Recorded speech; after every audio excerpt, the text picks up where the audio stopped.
اعوذ باللہ من الشیطان الرجیم بسم اللہ الرحمن الرحیم السلام علیکم ورحمۃ اللہ وبرکاتہ۔ میں اپنی جانب سے آپ سب کو اور خاص کر کے امام زمانہ صلی اللہ تعالی فرجہ کی خدمت میں عید غدیر کی مبارکباد پیش کرتی ہوں۔ آج کا ہمارا موضوع ہے غدیر اور کربلا۔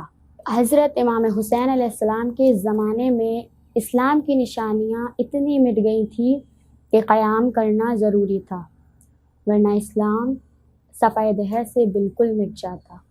لہٰذا جس اسلام کو اللہ نے ولایت امیر المومنین کے ذریعے مکمل کیا تھا، اسی اسلام کو حضرت امام حسین علیہ السلام نے اپنے قیام کے ذریعے محفوظ کیا۔ میری آنکھوں کے جام میں کربلا کا تپتا ہوا میدان ہے۔ حسین ابن علی کربلا میں تنہا ہے۔ گنج شہیدہ 71 لاشوں سے بھرا ہوا ہے کہ اب ایک جانب حق و صداقت کا پیکر ہے تو دوسری جانب مکر و فریب کا لشکر۔ ایک جانب امن قیام کرنے والا ہے تو دوسری جانب ظلم ڈھانے والا۔ ایک جانب تیر سہنے والا ہے تو دوسری جانب تیر چلانے والا۔ ایک جانب حسین زندہ باد ہے تو دوسری جانب یزید مرد آباد ہے۔ حسین ابن علی کربلا کی سرزمین پر سجدہ شکر ادا کرتے ہیں۔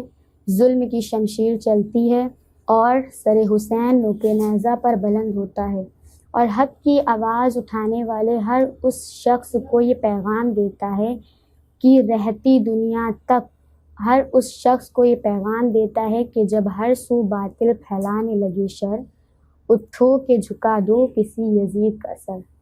اور آپ جانتے ہیں کہ یہ جو کربلا برپا ہوئی یہ غدیر کو بھلا دینے کی وجہ سے ہی برپا ہوئی۔ اگر لوگ صحیح طرح سے غدیر کو یاد رکھتے تو کربلا برپا نہیں ہوتی۔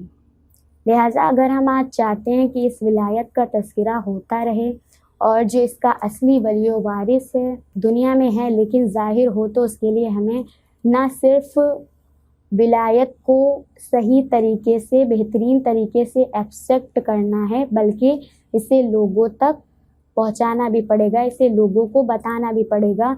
یہ مجلس، یہ غم حسین، یہ نتیجہ ہے ولا اور عزا کا۔ والسلام علیکم ورحمۃ اللہ وبرکاتہ۔